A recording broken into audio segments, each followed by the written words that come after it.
So, welcome everyone. Welcome once again. Good morning, good afternoon, good evening. जो जब सुन रहा है उसी हिसाब से इसको एडजस्ट कर लो. तो हम लोगों ने लास्ट क्लास में क्या किया था? तो लास्ट सेशन हम लोग ने इशू ऑफ शेयर ही शुरू किया था. अब इशू ऑफ शेयर क्या होता है ये मैंने आपको बताया. कंपनी जो शेयर इशू करती है पब्लिक से फंड रेज करने के लिए, उसके क्या क्या तरीके हैं इसके ऊपर बात किया था. तो उसमें से दो तो कैश के अगेंस्ट होता है, तीसरा होता है विदाउट कैश.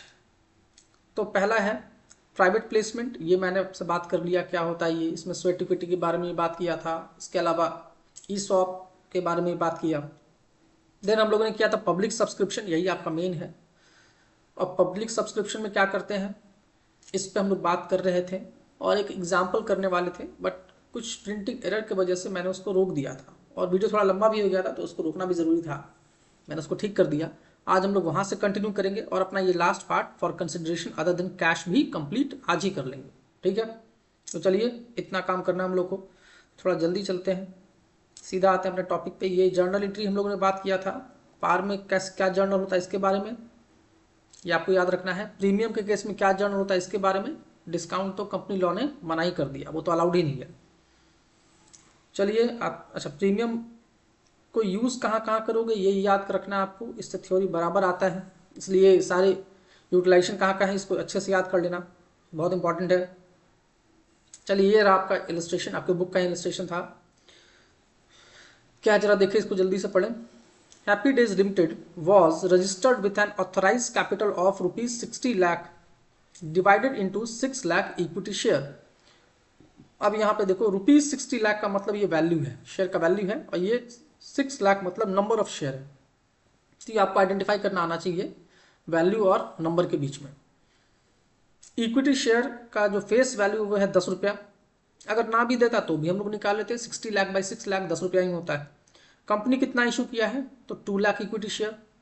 अब ये 6 लाख क्या था तो ये ऑथोराइज कैपिटल था. इतना तक कंपनी इशू कर सकती है, किया नहीं है. इशू ने किया कितना उतना, तो सिर्फ 2 लाख इक्विटी शेयर ही इशू किया है. मतलब इसका जो एक्चुअल कैपिटल होगा वो 20 लाख का होगा. Generally issued and subscribe same होता है. अगर मान लो अलग अलग दिया तो हमारा सारा अकाउंटिंग ना तो ऑथोराइज पे होगा ना इशूड पे होगा बल्कि सब्सक्राइब पे होगा. तो हम लोग यहाँ मान लेंगे कि इशू भी किया 2 लाख और इतना ही सब्सक्राइब भी हो चुका होगा. At a premium of ₹3. अब यहाँ पे आपको याद रखना है कि ₹10 फेस वैल्यू और ₹3 प्रीमियम, मतलब टोटल वैल्यू ₹13 रिसीव करेंगे. ठीक है. Payable as follows. कैसे कैसे पेमेंट करना है तो ₹4 एप्लीकेशन पे, ₹5 अलॉटमेंट पे इंक्लूडिंग प्रीमियम. मतलब ये ₹5 में ₹3 प्रीमियम का है तो ₹2 अलॉटमेंट का होगा. ठीक है. फर्स्ट कॉल पे ₹2 और फाइनल कॉल पे भी ₹2. ये आपको दे दिया. तो इसको आप चाहो तो साइड में कहीं वर्किंग में लिख भी सकते हो ताकि आपको याद रहे. जैसे एप्लीकेशन के टाइम में कितना पैसा आपको देना है तो एप्लीकेशन में आपको देना है ₹4. अलॉटमेंट में कितना देना है आपको इंक्लूडिंग प्रीमियम तो ₹2 प्लस प्रीमियम का 3. फर्स्ट कॉल में कितना है आपका, फर्स्ट कॉल में है ₹2 और फाइनल कॉल या सेकंड कॉल में कितना है आपका तो यहाँ भी है आपका ₹2. ये टोटल आपका ₹10 हो जाना चाहिए और ₹3 प्रीमियम का. ये आपके आगे काम आएगा. तो ये सब आपके दिमाग में होना चाहिए. यहाँ पेन पे करने की, यहाँ कॉपी पे करने का टाइम नहीं रहेगा आपके पास. ठीक है. चलिए आगे देखें. इसके बाद क्या पूछ रहा है हमसे. पहले तो बता दिया ऑल शेयर्स वे सब्सक्राइब, मतलब सारे शेयर्स बिक गए. And all money was duly receive, सारे पैसे भी टाइम पे आ गए, कोई डिफॉल्टर नहीं है. शेयर इशू एक्सपेंसेस है अमाउंटेड टू 75,000. ठीक है. विच where fully return of against security premium. आपको मैंने प्रीमियम का यूटिलाइजेशन सिखाया था, वहां पे एक ये भी था कि इशू ऑफ सिक्योरिटीज या डिबेंचर्स इसको यूज कर सकते हैं प्रीमियम से राइट ऑफ करने के लिए. मतलब ये वैलिड है, कर सकते हैं हम लोग. ठीक है. क्या आप करना क्या है तो prepare necessary journal entries and bank account. तो मैं यहाँ पे बैंक अकाउंट के बारे में बात अभी नहीं करूंगा ताकि कॉम्प्लिकेट ना हो जाए. अभी आपको सिर्फ जर्नल एंट्री पे ही फोकस करवाऊंगा. मोस्टली जर्नल ही पूछता है, बैंक अकाउंट रेयरली पूछता है. ठीक है. तो आप जर्नल सीखो, जर्नल एंट्री कैसे पास करते हैं. तो जर्नल मैंने जो आपको सिखाया था सेम वही यहाँ पे रिपीट हो रहा है. आप अपने वर्किंग के लिए, अपने समझने के लिए साइड में लिखना भी जरूर. ठीक है. जैसे 2 लाख इशू शेयर है तो पैसे 2 लाख के अकॉर्डिंग आएंगे, ये आपको पता होना चाहिए. तो एप्लीकेशन में पैसा पहले आता है, कैपिटल में ट्रांसफर बाद में होता है।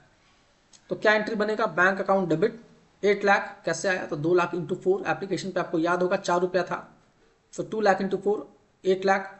तो equity share application account transfer कर दिए, इक्विटी शेयर एप्लीकेशन अकाउंट में ट्रांसफर हुआ। अब वहां से पैसा कहाँ जाएगा, कैपिटल में। तो अगला एंट्री क्या होगा, equity share application account debit to equity share capital account, same amount 8 lakh 8 lakh. तो एप्लीकेशन का काम खत्म, तो वो कैंसिल। क्या एंट्री बना, बैंक टू कैपिटल। अब जितने भी स्टेप होंगे उन सब में बैंक बाद में आएगा और ड्यू मतलब हम लोग ट्रांसफर पहले करेंगे। इसका लॉजिक भी मैंने आपको बता दिया था। तो चलो अलॉटमेंट में कितना पैसा आएगा, तो 5 रुपया था अलॉटमेंट में, उसमें 3 रुपया प्रीमियम भी था। तो अलॉटमेंट के अकाउंट में 2 लाख शेयर है हमारा इशू इंटू 5, 10 लाख आएगा अलॉटमेंट के अकाउंट में। जिसमें से कैपिटल में कितना ट्रांसफर कर दोगे, तो 2 लाख इंटू ₹2। अलॉटमेंट का अमाउंट 2 रुपया ही है, क्योंकि 5 में से 3 रुपया क्या है, प्रीमियम। तो सिक्योरिटी प्रीमियम रिजर्व में आपका जाएगा 2 लाख इंटू ₹3, 6 लाख। तो ये देखो 4 लाख 6 लाख ट्रांसफर हो गया। अब पैसा रिसीव कर लो, तो bank account debit to equity share allotment. तो देखो इक्विटी शेयर अलॉटमेंट कैंसिल हो जाता है। एंट्री क्या बना, bank account debit to equity share capital to security premium reserve. चलो अब सेम स्टेप फॉलो होगा फर्स्ट कॉल में भी। फर्स्ट कॉल में 2 रुपया था, तो 2 लाख इंटू ₹2, 4 लाख आ जाएगा। कैपिटल में 4 लाख चला जाएगा। ड्यू कर दिया हम लोगों ने, ट्रांसफर भी कर दिया। अब पैसे रिसीव कर लो, bank account debit to equity share first call 4 lakh 4 lakh. Same यही चीज सेकंड कॉल में भी होगा, रिपीट होगा। 2 लाख इंटू ₹2, 4 लाख। कैपिटल में चला जाएगा 4 लाख और पैसे रिसीव कर लो, तो bank account debit 4 lakh, equity share first and final second and final call 4 lakh. यहाँ पे आके आपका काम खत्म। ये प्रीमियम का एंट्री यहाँ पे लगता है मैंने छोड़ दिया था, मैं आपको करके बता देता हूँ कैसे एंट्री पास करोगे। तो आपको यहाँ पे याद होगा, शेयर इशू एक्सपेंस को हम लोग ने राइट ऑफ किया अगेंस्ट सिक्योरिटी प्रीमियम, जो कि 75,000 था। तो इसका एंट्री कैसे पास करोगे, तो सिक्योरिटी प्रीमियम रिजर्व अकाउंट को कर दोगे डेबिट। एंट्री होगा security premium reserve account debit. आप शॉर्ट मत लिखना, मैं भी आपको फुल फॉर्म लिख के बता दे रहा हूँ। फुल फॉर्म में होगा security premium reserve account debit करोगे 75,000 टू शेयर इशू एक्सपेंस 75,000। कभी कभी अगर प्रीमियम में पैसा नहीं रहता है तो हम इसको प्रॉफिट से भी राइट ऑफ करते हैं, पर जब प्रीमियम रहेगा और क्वेश्चन में स्पेसिफिकली बोल दिया है तो प्रीमियम को ही डेबिट करके राइट ऑफ करना। बस इतना ही काम करना आपका, ये काम खत्म। अब इसके बाद हमारा एक लास्ट टॉपिक था इसमें कि जब अदर देन कैश होता है तो कैसे एंट्री पास करते हैं, उसका भी देख लो। ये ऐसा टॉपिक है जो आपको शेयर में भी काम आएगा और डिबेंचर में भी काम आएगा। इस टॉपिक से एक क्वेश्चन आपको देखने को मिल जाएगा 3 to 4 मार्क्स का। मोस्टली 4 मार्क्स में क्वेश्चन आ जाता है, या तो शेयर में पूछ दे या तो डिबेंचर पूछ दे, ज़्यादातर डिबेंचर में ही पूछा जाता है, बट कॉन्सेप्ट दोनों का सेम है। तो मैं आपको यहीं पे बता देता हूँ। तो देखिए कब कब कंपनी शेयर इशू करती है। नॉर्मली तो शेयर इशू करती है पैसे के बदले में, मतलब अगेंस्ट कैश, बट कुछ केसेस है जहां पे शेयर इशू किया जाता है अगेंस्ट अदर देन कैश। तो बदले में कंपनी क्या लेती है वो यहां बात करेंगे। तो ऐसा 3 सिचुएशन आपको दिया हुआ आपके सिलेबस में। देखिए पहला सिचुएशन है जब कंपनी शेयर इशू करती है प्रमोटर को। प्रमोटर में आपको याद दिला दूं, प्रमोटर वही इंसान है जो कंपनी को फॉर्म किया था, समझ लो कंपनी का पेरेंट्स है। क्योंकि कंपनी के फॉर्मेशन से पहले जब तक वो एग्जिस्टेंस में नहीं आती है तब तक वो कोई भी एक्सपेंस अपने नाम पे नहीं कर सकती। तो उसके बिहाफ में जो काम करता है उसको कहते हैं प्रमोटर।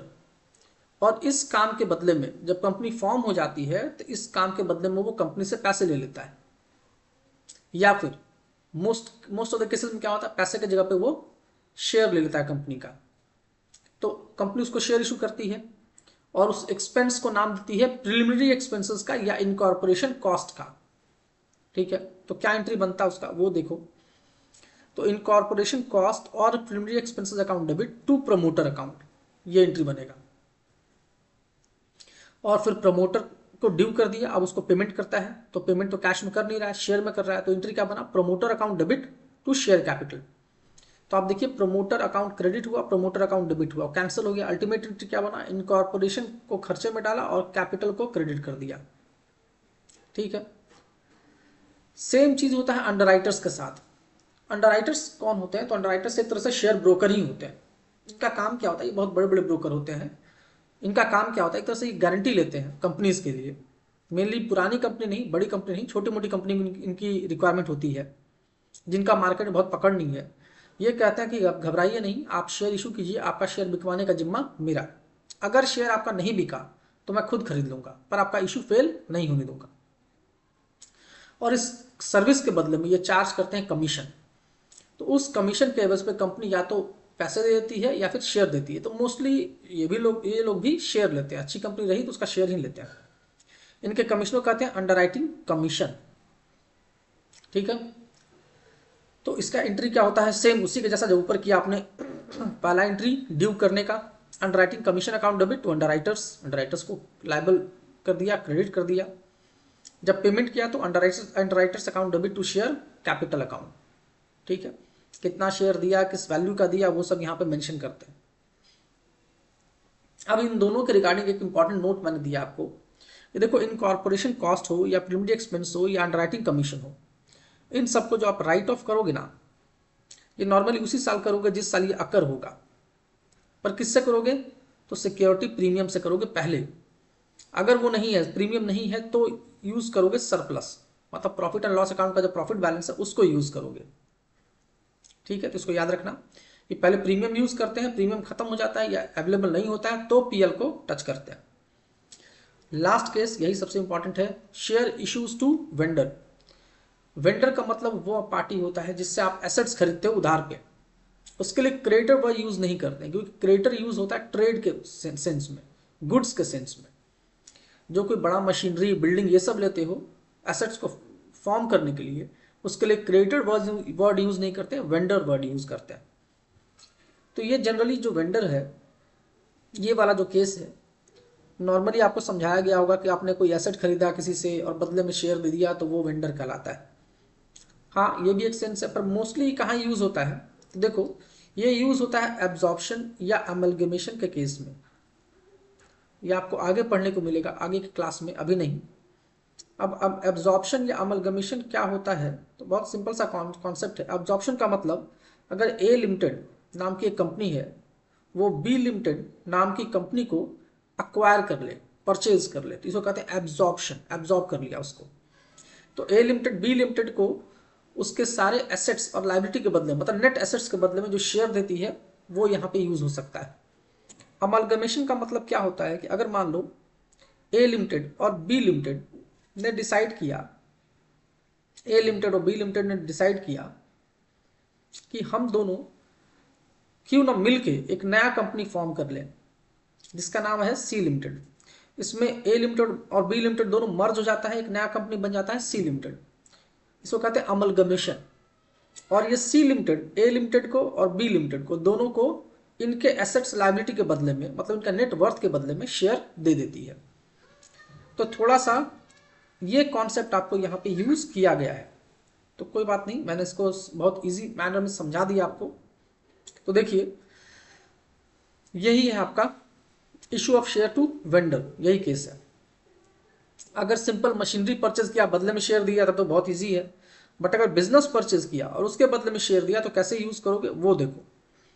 मैंने क्वेश्चन भी लिया है जहां पे परचेज कंसिडरेशन पहले निकालते हैं, उसके बाद शेयर इशू करते हैं, क्योंकि जो पेमेंट करते हैं ना उसको नाम देते हैं परचेज कंसिडरेशन का, वो आगे देखने को मिलेगा अभी। देखिए मैं पढ़ लेता हूँ क्या बोल रहा है इसमें। Sometimes a company purchase some assets instead of making the payment to the vendors in the form of cash, the issue fully paid share to the vendors. ये तो सिंपल सा केस है, आपने एसेट खरीदा किसी आदमी से, उसको पैसा ना देकर, या सामने वाले ने रिक्वेस्ट किया कि सर मुझे पैसा नहीं दो, मुझे उसके बदले में शेयर दे दो अपनी कंपनी का, आपने शेयर में पेमेंट कर दिया, तो वहां तो सिंपल एंट्री होगा, एसेट्स अकाउंट डेबिट, आपके पास एसेट्स आया, टू शेयर कैपिटल, या पहले assets account debit to vendor, फिर वेंडर टू शेयर कैपिटल, ये सिंपल एंट्री पास करोगे। तो ऐसे क्वेश्चंस कम आते हैं। अब कैसे आते हैं क्वेश्चन कि आपने एक बिजनेस ही परचेज कर लिया, and business is a combination of all assets and liabilities, तो वहां पे आप कैसे पेमेंट करोगे, तो पहले आप नेट वर्थ निकालोगे और नेट वर्थ को पेमेंट करोगे। तो नेट वर्थ कैसे निकालते हो, तो जितना भी एसेट्स है उसको डेबिट कर दो, जो जो आपने लिया उसको इंडिविजुअली डेबिट करना, जैसे land account debit, building account debit, machinery account debit, ऐसे करके इंडिविजुअली।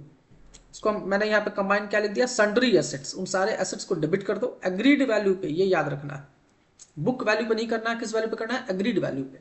मतलब जो दोनों पार्टी ने डिसाइड किया वैल्यू। और लायबिलिटी को क्रेडिट कर दो, सन्ड्री लायबिलिटी, जितने भी लायबिलिटी है इंडिविजुअली, क्रेडिटर, ओवरड्राफ्ट जो भी है, ये भी करोगे एग्रीड वैल्यू पे, जो वैल्यू डिसाइड हुआ। अब इन दोनों को, एसेट्स और लायबिलिटी को जो बैलेंस करोगे, तो मान लो एसेट्स ज्यादा हो गया, ठीक है, आपने सामने वाले से एसेट ज्यादा लिया और लायबिलिटी कम, तो दोनों का अगर डिफरेंस डेबिट साइड आता है तो गुडविल कहलाता है, ठीक है। डेबिट साइड अगर डिफरेंस आ गया, बैलेंसिंग फिगर डेबिट साइड आया तो गुडविल कहलाया, क्रेडिट साइड आया तो कैपिटल रिजर्व कहलाता है। अब ये गुडविल और कैपिटल रिजर्व क्या है, ये हम लोग आगे मौका मिलेगा तो बात करेंगे। अभी आप ये समझ लेना कि जनरली आपको जो बैलेंसिंग फिगर होता है ना, गुडविल ही आता है। शॉर्ट में मैं आपको बता दूं कि अगर आपने किसी के बिजनेस को सस्ते में खरीद लिया, मतलब उसका एक्चुअल मार्केट वैल्यू 10 लाख होना चाहिए, आपने उससे 8 लाख में ही सौदा कर लिया, इसका मतलब आपको सस्ता बिजनेस मिल गया, तो वहां पे क्या क्रिएट होगा, कैपिटल रिजर्व, प्रॉफिट हो जाएगा आपको। बट जनरली क्या होता है कि कोई भी आदमी अपना जो बिजनेस बेचता है ना, पुराना बिजनेस, तो महंगे में बेचता है। 10 साल का बिजनेस है और आपने बेचा, उसका वैल्यू 10 लाख निकलता है नेट एसेट्स का, पर आप सामने वाले से 15 लाख चार्ज कर रहे हो, तो 5 लाख जो ज्यादा चार्ज कर रहे हो, वो क्यों चार्ज कर रहे हो, गुडविल की वजह से। लॉजिकल सी बात है, 10 साल से बिजनेस कर रहा है, उसका मार्केट में एक पहचान है जो आपको फ्री में मिल जाएगा। आपको अगर एक नया बिजनेस को लोग जानने में समय लगाते हैं, उसको लोग जानते हैं, ठीक है, तो वो गुडविल ही जनरली अराइज होता है।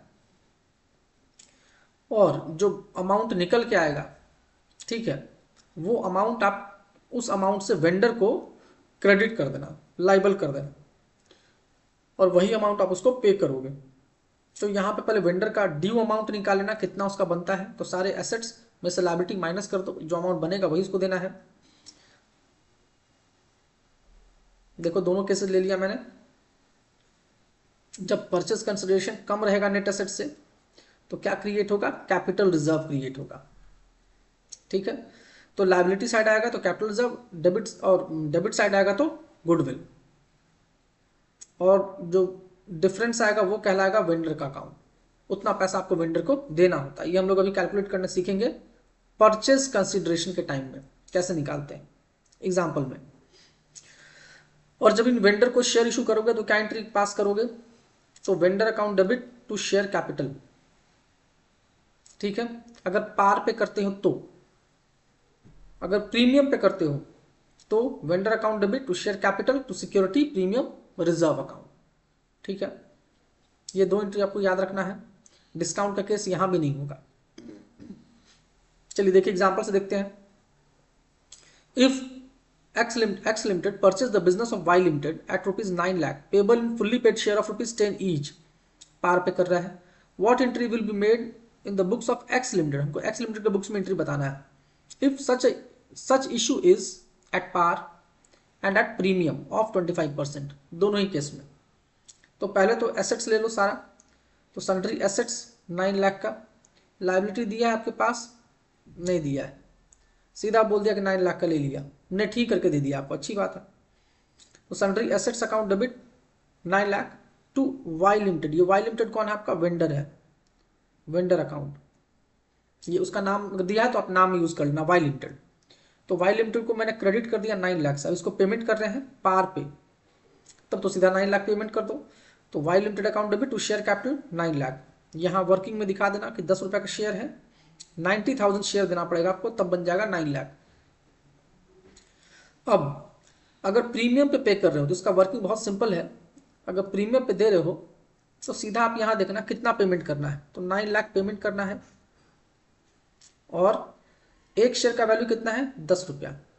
प्रीमियम पे दे रहे हो तो 10 प्लस, एक शेयर का वैल्यू 10 रुपया है, तो प्रीमियम पे 10 प्लस प्रीमियम ऐड कर देना 2.5, डिस्काउंट होता तो लेस कर देते हैं, पार के केस में कुछ नहीं करते, बट प्रीमियम में 9 लाख डिवाइडेड बाई 10 प्लस 2.5, मतलब 9 लाख डिवाइडेड बाई 12.50। ये कितना शेयर निकल के आता है आपके पास, वही आपका आंसर हो जाएगा। ये निकल के आता है 72,000 शेयर्स। पहले तो आपको ये निकाल लेना होगा कितना शेयर इशू करना है, तो 72,000 शेयर इशू करना है। अब यही 72,000 शेयर जो आपका है इसी पे आगे वर्किंग होगा। वाई लिमिटेड को तो 9 लाख ही मिलेगा, वाई लिमिटेड को तो 9 लाख ही मिलेगा, ये चेंज नहीं होने वाला। कैपिटल में कितना जाएगा, तो 72,000 शेयर्स इंटू ₹10 जाएगा कैपिटल में, इंटू ₹10 आपका जाएगा कैपिटल में।